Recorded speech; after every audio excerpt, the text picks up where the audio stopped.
Ce qui est intéressant également, malgré le fait que j'ai manqué en fin de matinée le débat qui, semble-t-il, était très intéressant, et sur le fait qu'effectivement, au niveau de l'établissement, il faut qu'on travaille sur la montée en puissance de la transversalité. Ça, c'est une chose. J'étais surpris de voir aussi que l'article 2 de la société montrait qu'il y avait donc un besoin de travailler en transversalité et également donc de favoriser le rayonnement de l'établissement. Et c'est également l'émission, bien sûr, des départements scientifiques. Donc là, moi, je suis le directeur du département Origine et Évolution. Donc il y a deux autres directeurs et directrices de département que vous connaissez. Donc les intervenants étaient des trois départements, ce qui est également important. Et donc je représente les deux autres directeurs aussi, qui auraient aimé être là.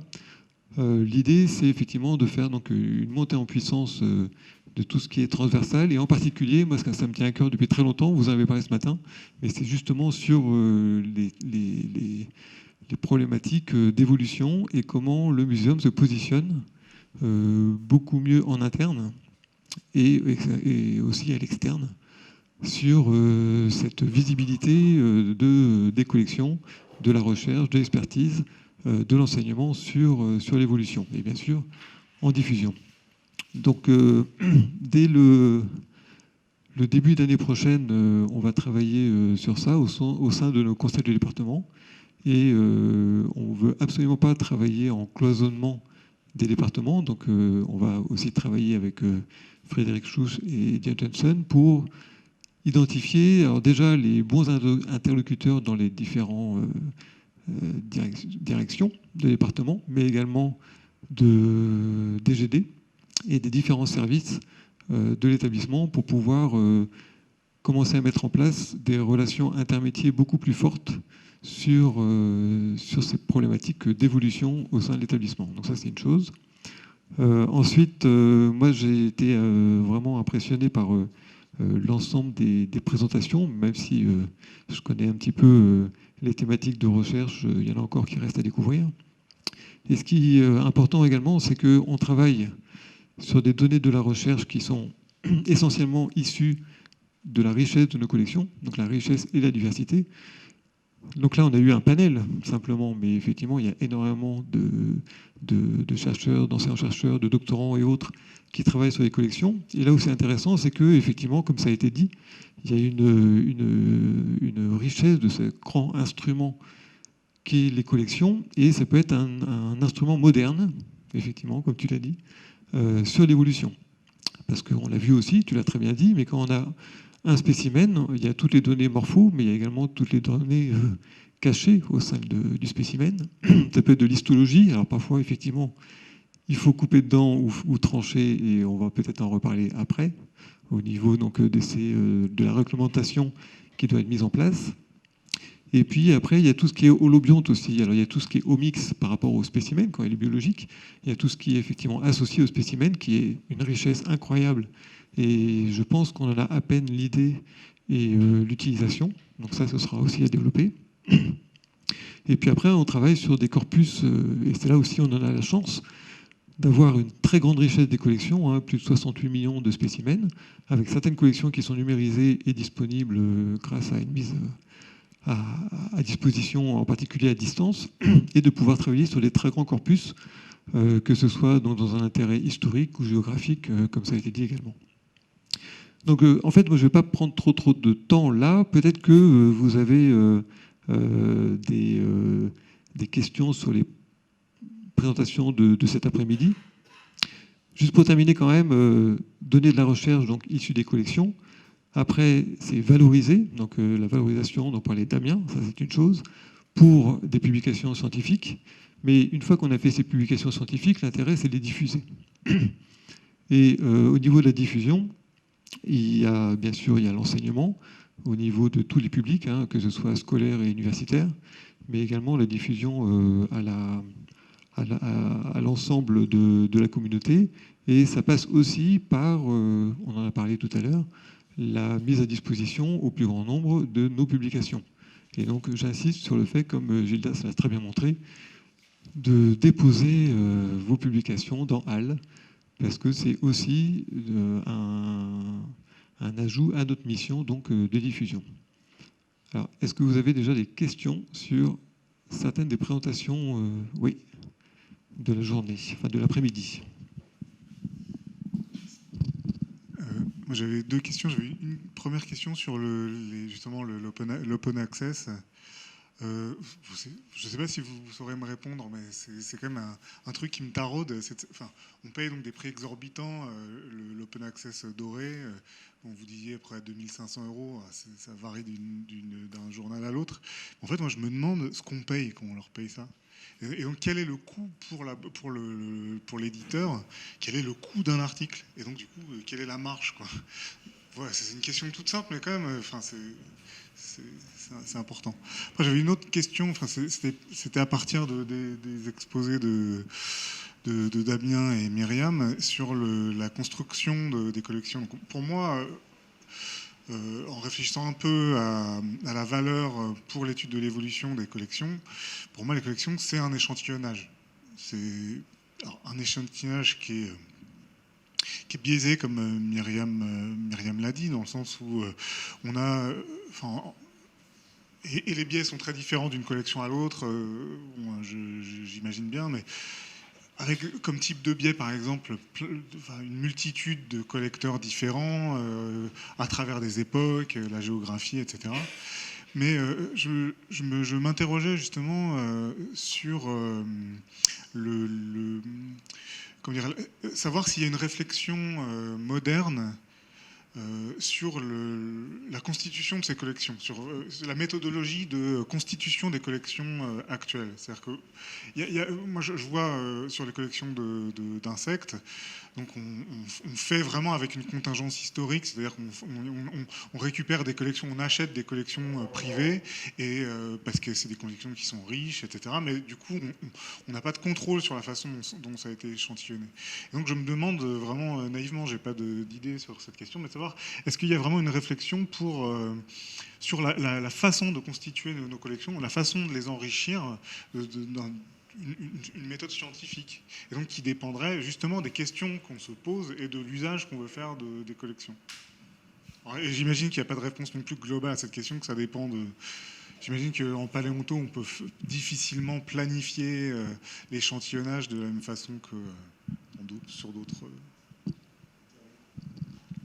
Alors, je vais peut-être donner la parole déjà à Gildas. Alors, des fois, il y a même des publications, pour revenir à la première question, c'est 5 000 € qu'il faut sortir. C'est pas forcément 2500. 2500, c'est la moyenne. Tout à fait. Bah, c'est la question que tout le monde se pose. Et là, je pense qu'il faut être assez...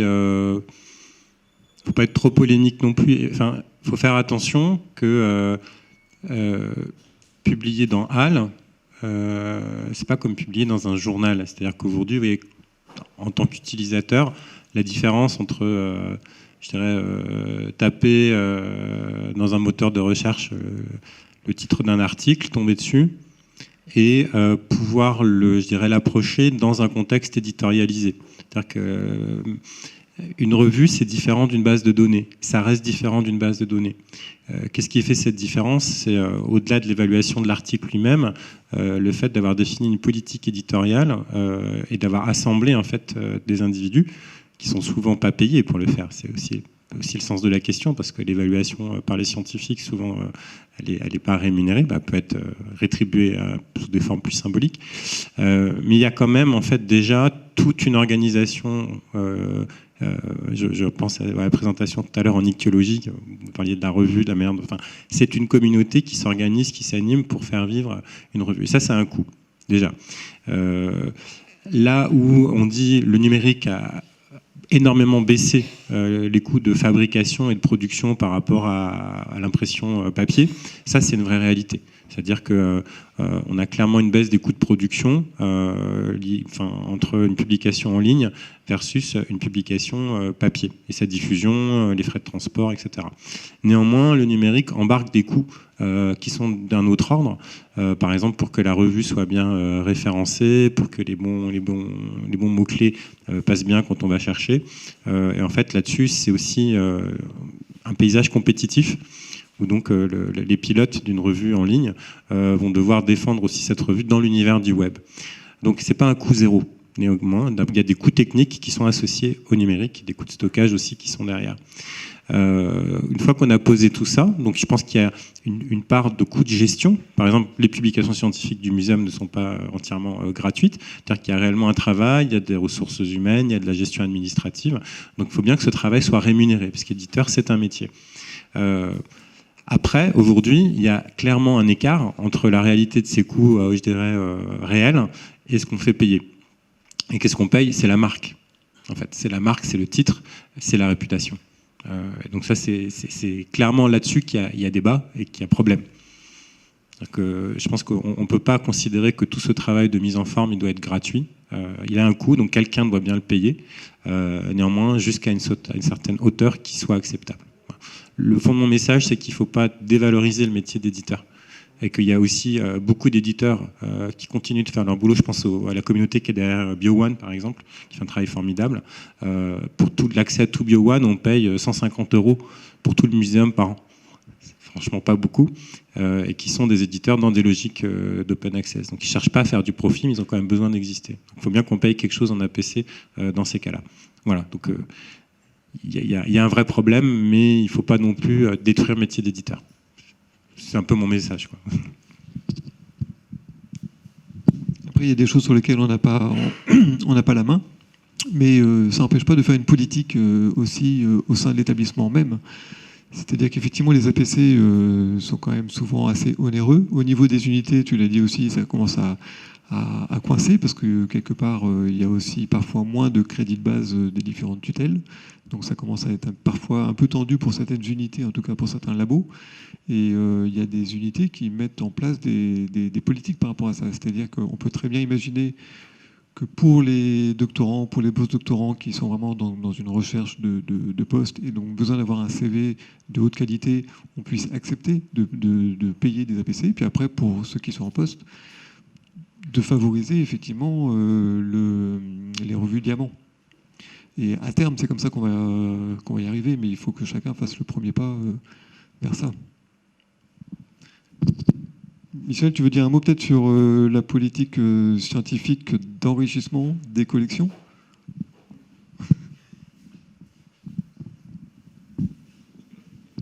La politique d'enrichissement des collections, je dirais, elle est très dépendante des activités de recherche, parce qu'en fait, c'est la recherche qui produit des collections, ce sont les collectes, etc. Après, effectivement, sur collecte, c'est la collecte des chercheurs du muséum. Après, on a toutes les expéditions qui sont, voilà, typiquement, la planète revisitée. On va, là, pour le coup, explorer une région avec d'autres. Ça, c'est effectivement la recherche donc, qui détermine la politique d'acquisition.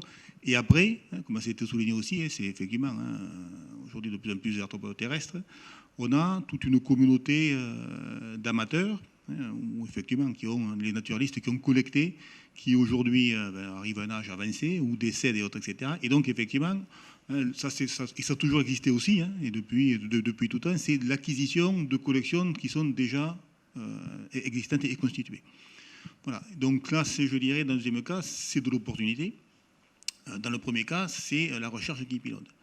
Le troisième pilier qu'il faudrait, qu'il soit mis en place, en fait, et ça, c'est le rôle justement des responsables scientifiques de collection, c'est de regarder le paysage scientifique, c'est de voir les questions scientifiques qui se posent et se dire, est-ce que nos collections peuvent répondre à ces questions-là. Voilà. Et effectivement, et ce qui manque aujourd'hui, autant les deux premiers piliers, la recherche induisant les collections, c'est la question scientifique du muséum qui va produire des collectes et des collections, les acquisitions d'opportunités, ça existe. Ce qui manque et qu'il faudrait mettre en avant, c'est ce troisième pilier qui est une réflexion sur quelles sont les questions scientifiques et comment est-ce que nos collections peuvent y répondre. Et si elles ne peuvent pas y répondre, qu'est-ce qu'il faudrait faire pour les enrichir, voilà. Sur quoi il faut faire peser l'effort, quitte à faire peser l'effort en termes de collection sur des domaines où on n'a pas de spécialistes. Et c'est normal, parce qu'en fait, si ce troisième pilier-là, il ne sera pas rempli par les missions de collecte, par définition, on a des gens qui s'intéressent à ça. Et donc, je vois, c'est ce troisième aspect-là qu'il faut vraiment travailler en termes de politique de collection. Oui, juste peut-être pour compléter, il y a deux choses quand même qu'on peut aussi essayer de mettre en place au niveau de l'établissement. C'est de faire des missions communes, c'est-à-dire que quand il y a une mission qui va spécifiquement aller collecter des arthropodes terrestres, par exemple, ou de faire des échantillonnages marins, c'est de ne pas ramener uniquement les organismes qui sont intéressants pour les spécialistes de la mission, mais soit de compléter avec d'autres spécialistes, soit de ramener l'ensemble du sédiment, par exemple, si ça n'a pas été fait précédemment, pour que tous ceux qui travaillent sur les micro-organismes, par exemple, puissent aussi en profiter. Donc déjà, il y a ça qui peut être assez facile à mettre en place. Après, il y a un grand projet international aussi, mais là, c'est à mon avis plus compliqué à mettre en place, qui s'appelle One World Collection. Bruno David est très impliqué dans ça.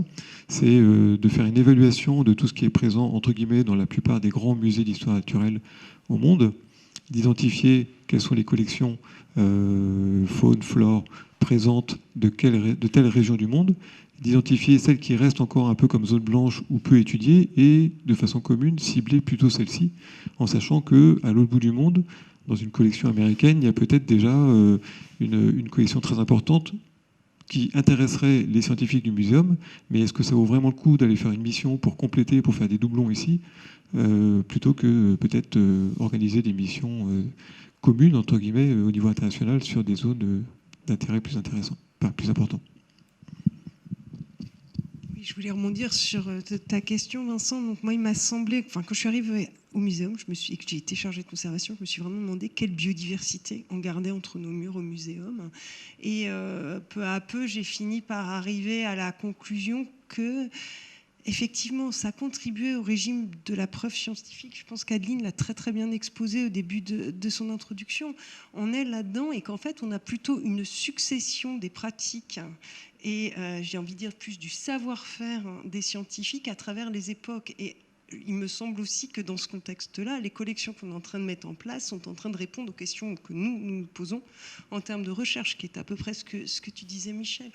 Et je pense qu'aujourd'hui, un des gros enjeux, et toi tu l'as dit Gaëlle, c'est quand même la question de l'holobio, mais on voit bien que nos collections, on a du mal à faire le lien entre des différents organismes. Typiquement, les plantes et les insectes, on a beaucoup de mal à faire ces ponts à travers nos collections telles qu'elles sont en silo à l'heure actuelle. Et je pense qu'il va falloir qu'on arrive à un moment ou à un autre à dépasser les silos des grands ensembles et qu'on soit capable de faire une interopérabilité, au moins au niveau de nos bases de données, pour pouvoir peu à peu aller vers une question de type holobiome.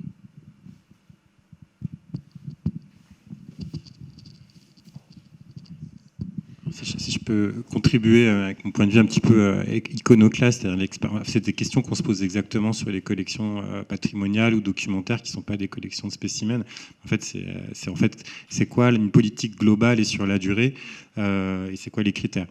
Et pour rebondir sur ce qui est dit, j'ai deux contributions. La première, c'est en fait ce qui est important de bien voir et qui est un vrai défi, c'est que une politique de développement de collection ne peut pas être la somme des politiques individuelles ou particulières, en fait. C'est-à-dire que, justement, si on n'est que dans l'addition de ce qui se fait déjà, on ne verra pas les trous dans la raquette et surtout, on va manquer d'un regard macro, vraiment à grande échelle sur cette énorme matière et comment on est capable de l'orienter avec des moyens adaptés. Parce que si c'est juste penser au niveau d'individus ou de petites équipes, c'est pas actionnable. Et en fait, effectivement, ce que tu viens de dire en ligne, c'est les données qui sont, à mon avis, pas la solution, mais en tout cas la vraie piste pour penser cette interopérabilité, cette interconnexion entre les silos. Parce que si on arrive à continuer de structurer les données d'une manière où les données peuvent se parler, ça va mécaniquement tirer en fait les possibilités d'interconnexion entre les spécimens et aussi orienter par rapport à la recherche. La deuxième idée que je voulais partager, puisque c'est des termes qu'on utilise beaucoup en bibliothèque, et on est en train d'essayer de formaliser une politique je dirais une politique documentaire pour la bibliothèque du muséum. En fait, on est dans quelque chose qui nous paraissait inconciliable, c'est qu'on fonctionne en fait finalement dans deux temporalités qui sont fondamentalement différentes. J'ai envie de dire qu'il y a d'un côté un temps chaud et un temps froid. Le temps chaud, c'est le temps de la recherche.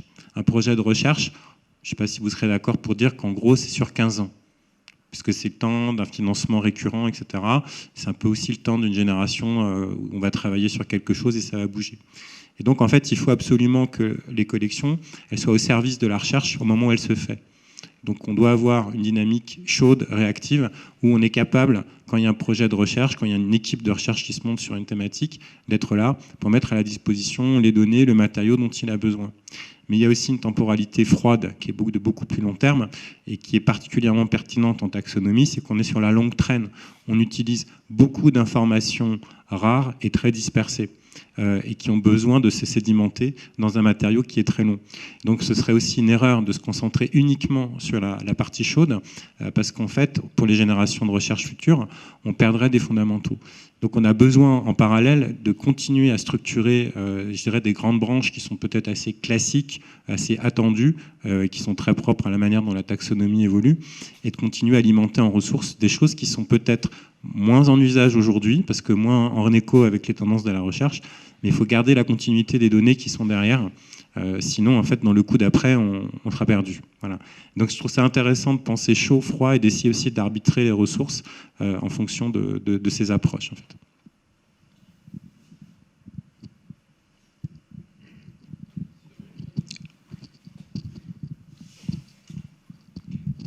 Oui, merci.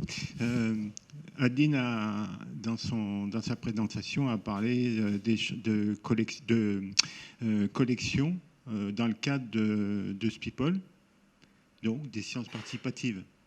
Et moi, quand Michel a parlé tout à l'heure des différents piliers, je me disais, mais est-ce que les sciences participatives, il a parlé aussi des amateurs, hein, et des amateurs qui vieillissent, des amateurs qui disparaissent. Est-ce que les sciences participatives ne peuvent pas être un relais et un autre pilier donc. Et je voudrais savoir, est-ce que c'est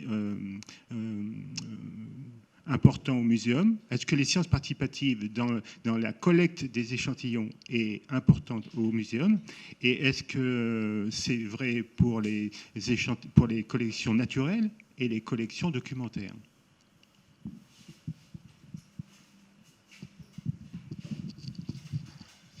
Alors, c'est sûr qu'au niveau de l'établissement, là, il y a depuis 1 an, il y a un très très fort mouvement sur les sciences participatives qui se coordonnent de façon très très forte au sein de l'établissement, avec donc déjà 65 MO qui est présent au muséum, mais qui sont transformés, qui seront transformés au 1er janvier sur une nouvelle unité qui va s'appeler Mosaïque, et qui est en lien très fort Muséum SU pour les collectes de données naturalistes. Alors, par contre, pour les données documentaires, est-ce qu'il y a une science participative sur les données documentaires?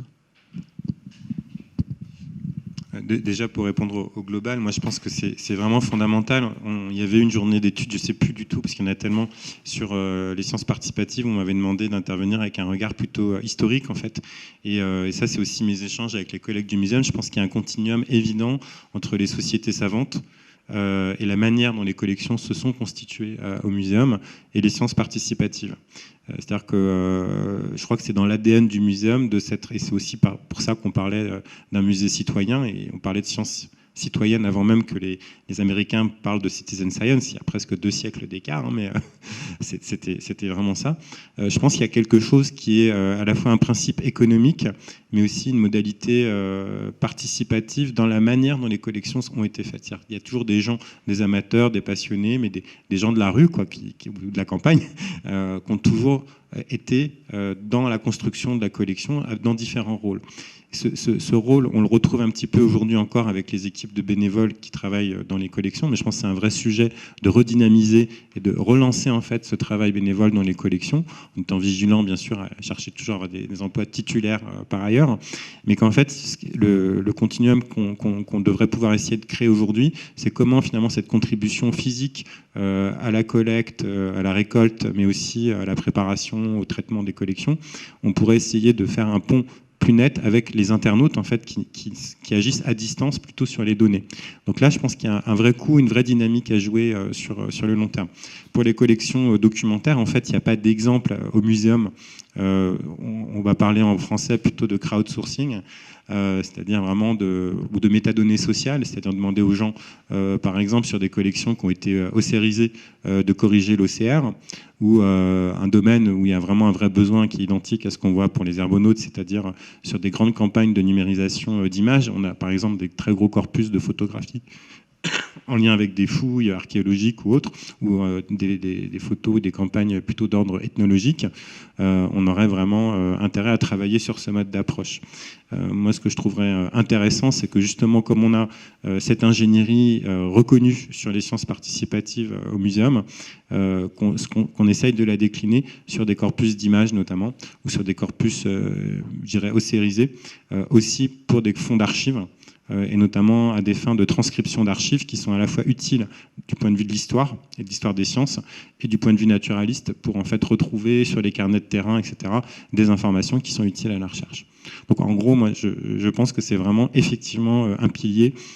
C'est à la fois un lien avec le passé et les sociétés savantes qu'ont fait le muséum, et un pilier pour l'avenir, parce que c'est une manière de travailler l'économie de nos données avec les gens. Et finalement, en fait, c'est quelque chose qui a été beaucoup discuté à la DG des collections quand on travaillait sur le projet scientifique et culturel. C'est aussi une forme d'engagement.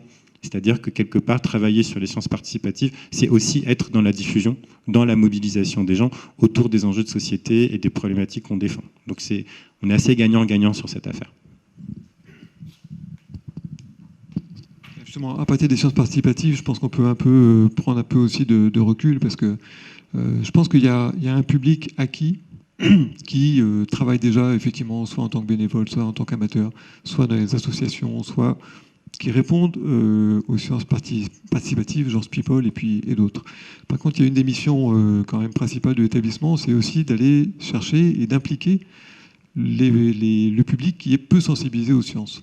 Et je pense que le contexte actuel demande un peu d'urgence par rapport à ça. Et je pense qu'il y a un intérêt aussi de travailler, alors bien sûr de ne pas faire que ça, mais d'identifier de grandes questions sociétales qui posent des questionnements auprès du grand public, qui permettraient effectivement de les impliquer au niveau donc, de la recherche qui peut se faire au sein de l'établissement, et puis également d'avoir un peu plus d'informations et de possibilités de diffusion auprès du grand public sur ces questions sociétales. Donc par exemple, on en a eu plein en fait tout à l'heure. On a toujours l'impression quand on travaille sur nos spécimens que finalement c'est une recherche pour une communauté qui est relativement fermée de chercheurs.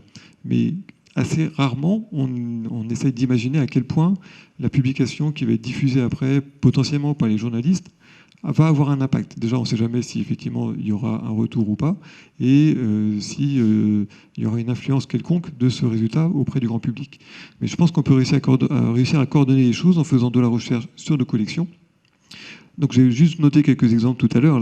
Par exemple, il y a une chose qui est assez primordiale dans ces temps d'obscurantisme. Bon, Guillaume n'est pas là, mais il le dirait bien mieux que moi. C'est sur simplement le concept d'évolution. Voilà. Et si c'est pas le muséum qui prend ça en main, je ne sais pas qui le fera.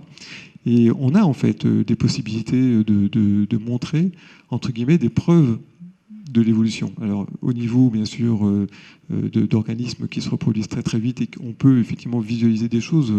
Vincent fait plein de travaux là depuis plus de 10 ans sur les daphnies, sur les papillons, etc. Mais tout ce qui est évolution, que ce soit phénologique, que ce soit morphologique, à partir des temps même uniquement post-industriels, on peut montrer énormément de choses qui sont quand même assez frappantes. Donc ça a été bien montré sur les éristales comme que sur les plantes. Donc ça, c'est l'épreuve de l'évolution, entre guillemets, je dirais, naturelle, après avoir effectivement quel est l'impact des changements globaux et de l'implication de l'homme dans ces changements. Ça, c'est la deuxième étape. Mais déjà d'identifier l'évolution, entre guillemets, naturelle, et puis les vitesses de ces évolutions naturelles. Donc ça, c'est peut-être un premier point. Un deuxième point, c'est, on l'a vu aussi, en ce temps, encore une fois, de renfermement, de nationalisme, disons le mot, sur tout ce qui est migration humaine, comme ça a été dit aussi. Quand on arrive à identifier la complexité des migrations passées, ça peut aussi avoir une réflexion et des clés par rapport à ce qui se passe actuellement au niveau international. Donc ça, c'est une chose, l'immigration au cœur de l'histoire de l'humanité, comme ça a été dit par Perle tout à l'heure. Et puis également des choses plus précises, comme la diversité intestinale en bactéries, qui enfin très très basse dans les milieux urbains civilisés. Est-ce que c'est lié effectivement à l'environnement? Est-ce que c'est lié à la médication, etc. Donc autant de questions qui peuvent vraiment intéresser le grand public sur des questions sociétales, où à la limite nous on se dit c'est pas forcément dans nos disciplines ou dans nos approches habituelles, mais dans lequel on a vraiment un mot à dire, parce qu'encore une fois, le muséum, je pense que c'est l'institution nationale qui a le plus de crédibilité dans son discours scientifique. Et pareil, il faut travailler là-dessus, parce qu'un jour, et ça commence déjà, certains commencent à mettre en doute la parole des scientifiques.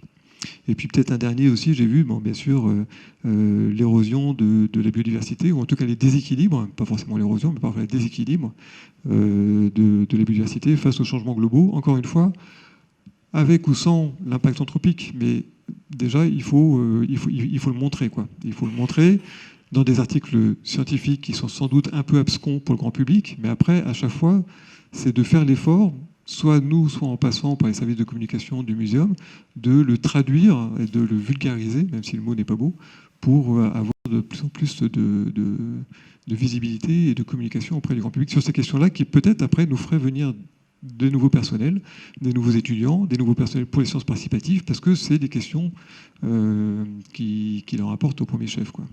Et ce n'est pas de la recherche fondamentale toute simple.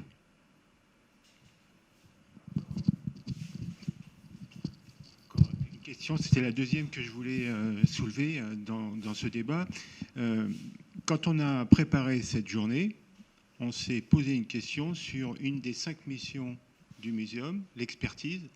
On s'est posé la question, est-ce qu'il existe une expertise institutionnelle dans le champ de l'évolution au muséum? La question est pas, la réponse n'est pas évidente. Pourquoi? Déjà parce que j'ai interrogé Jean-Denis, qui m'a répondu que c'était une très bonne question et que justement il fallait y réfléchir. Et tout en préparant la journée, j'ai assisté à des séminaires et à des séminaires sur l'originalité phylogénétique. Et ça fait tilt. C'est qu'il y a un programme anglais qui s'appelle EDGE et qui met en regard ou qui croise l'originalité phylogénétique et les statuts UICN des espèces. Ça veut dire que la phylogénie, les marqueurs, les outils d'une approche évolutive sont un outil, peuvent être un outil dans la réponse vis-à-vis de la biodiversité, vis-à-vis des questions concernant les statuts de telle et telle espèce. Et donc, je trouve que là, le muséum, si ce n'est pas encore le cas, à mon avis, peut-être qu'il est déjà engagé dans un programme comme le programme EDGE, je ne sais pas, mais c'est dommage parce que Philippe Grandcola, il devait venir au moins dans une partie de la journée, puis il n'a pas pu sûrement, mais j'aimerais bien savoir, moi, si au muséum, on va s'engager vers quelque chose comme le programme EDGE et quelque chose comme croiser l'originalité phylogénétique et les statuts UICN pour les espèces. Après, pour l'expertise au niveau de l'établissement, bon, ça fait très longtemps qu'il y a de l'expertise institutionnelle au niveau de l'établissement. Pour les plus anciens dont je suis, c'était pas hyper visible. L'expertise, c'est pas du tout une critique. C'était pas très visible effectivement ce que faisait l'expertise au muséum. Là maintenant, depuis la réorganisation, c'est quand même beaucoup plus identifié, c'est beaucoup plus structuré, c'est renforcé. Et il y a des personnes au sein donc, de l'expertise, Vincent Hulin en particulier, qui a d'abord travaillé, et il faut quand même lui laisser le temps, sur cette réorganisation de l'expertise au sein de l'établissement, et qui est très demandeur justement de ce genre d'échange avec les anciens chercheurs et les chercheurs. Pas uniquement pour apporter un appui sur un inventaire ou autre, mais justement pour avoir une politique scientifique un peu plus large, un peu plus étendue. Alors ça peut être sur l'IUCN, ça peut être aussi sur justement comment c'est que les organismes mécanismes peuvent évoluer parfois très vite, en particulier quand il y a des changements environnementaux brutaux, c'est d'apporter une expertise aux collectivités territoriales ou toutes les demandes autres ministères, par exemple, sur l'évolution d'un écosystème à partir du moment où est implantée telle ou telle structure, voilà, et pas uniquement un inventaire avant et après, quoi. Et donc ça, c'est aussi des choses qui peuvent être mises en place. Alors il faut là, par contre, nous laisser un peu le temps, en particulier donc, parce que l'expertise se construit et c'est en cours de finalisation. Et après, effectivement, on va revenir vers vous, chercheurs en chercheurs, pour voir à quel point vous souhaitez et comment contribuer à l'expertise institutionnelle sur oui, des grandes questions d'évolution. Ah, oui.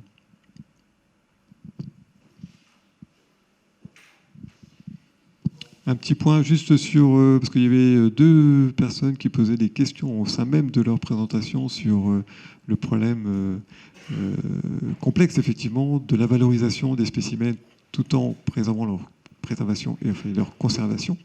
Peut-être que Michel peut dire un petit mot, mais ce qui est certain, c'est que c'est pris également à bras-le-corps. Voilà, et que donc c'est suivi et qu'il y a une commission des prélèvements dans chacune des UGC. Tu veux dire un petit mot? Donc, par rapport justement à ce que présentait Damien, quand il disait valorisation et conservation s'opposent, il ne faut pas le prendre comme ça. Non mais ça a été écrit comme ça. Donc en fait, c'est la conservation et la valorisation sont deux activités contradictoires. Après, le génie de l'espèce humaine, c'est de résoudre les contradictions. Voilà, donc c'est ça en fait. Et c'est vrai qu'en fait, moi comme je vois les choses, j'imagine en fait il y a tout ça c'est de l'information et c'est un objet unique d'information. Et simplement il a deux formes. Soit, et je crois que Gaël l'a dit, à un moment donné, il y a l'objet physique où c'est de l'information qui est potentielle, qui est cachée. Et puis après, tout ce qu'on en fait, c'est de l'information exprimée. À partir du moment où on prend tout ça en disant c'est ça un ensemble, et ça rejoint aussi ce que dit Gildas, parce que quelque part c'est la donnée, et c'est ça qu'on conserve. Donc on conserve cet objet d'information sous ces deux formes.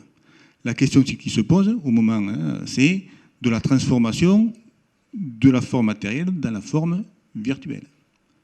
C'est ça. Et donc, c'est-à-dire qu'en fait, quand on le prend comme ça, en fait, on voit qu'on est obligé de mener effectivement les deux de front. Et les questions qui se posent, c'est effectivement, et c'est pour ça qu'il y a des responsables de collection, c'est est-ce que ça en vaut la peine? Donc ça veut dire, du coup, c'est qu'est-ce que les données qui existaient déjà dessus, des principes simples aussi, qui sont le principe de conserver la preuve. Effectivement, si vous détruisez l'ensemble du spécimen, après, ce que vous avez dit, c'est la vérité, parce qu'il n'y a plus moyen de vérifier derrière. Il y a des règles qui peuvent être simples. Aux météorites, on avait pour principe 10%, parce que donc effectivement les météorites, on fait des analyses, 10% par génération. Donc ça veut dire qu'il restera toujours du matériel, parce que derrière on se dit aussi que les techniques évoluent. Avant il fallait 1 kilo, aujourd'hui il faut 1 gramme. Demain il faudra 1 milligramme.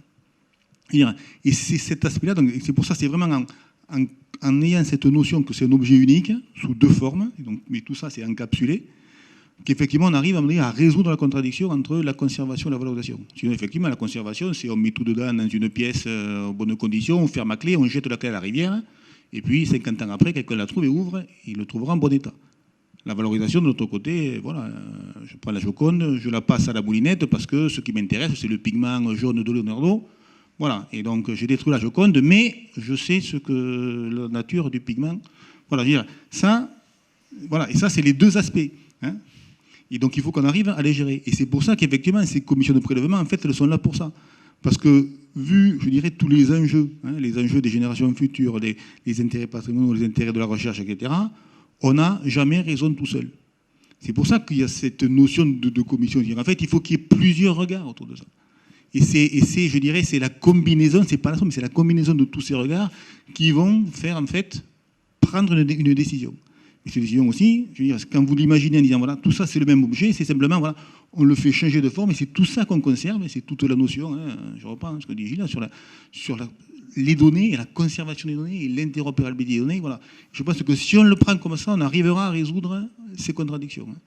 Souvent, je prends l'exemple, si vous prenez la République, la première devise de la République, c'est liberté, égalité. Les républicains se sont rendus compte que ça ne marchait pas, parce qu'effectivement, liberté et égalité sont deux principes contradictoires, et donc ils ont rajouté la fraternité. Parce qu'il n'y a que comme ça qu'on peut résoudre de telles contradictions. Autour de ces aspects conservation-valorisation, c'est pareil. C'est-à-dire que les deux aspects, chacun doit faire un pas l'un vers l'autre pour pouvoir arriver à gérer tout ça. Voilà.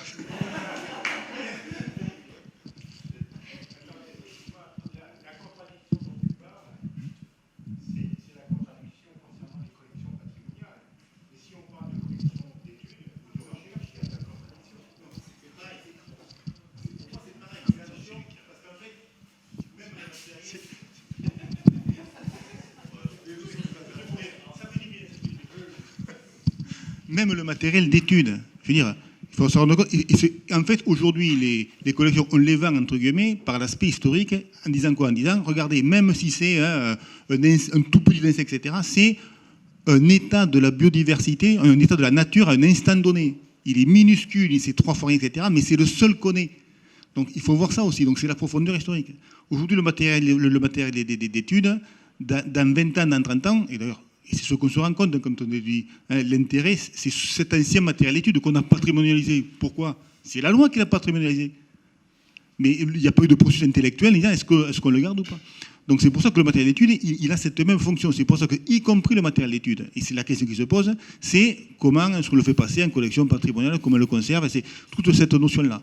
Après, effectivement, le principe de réalité, c'est le nombre de mètres carrés d'étagères est limité, le nombre... Voilà. Il y a ça aussi à mettre de notre côté. Mais moi, sur le principe, en fait, l'intérêt de tout ce qu'on collecte, particulièrement, en fait, c'est... Là aussi, si on prend l'objet information, c'est du matériel, si à côté, il y a de la donnée potentielle, il y a de l'information potentielle ou de l'information exprimée, en fait, c'est ça qu'il faut considérer, matériel d'étude ou pas.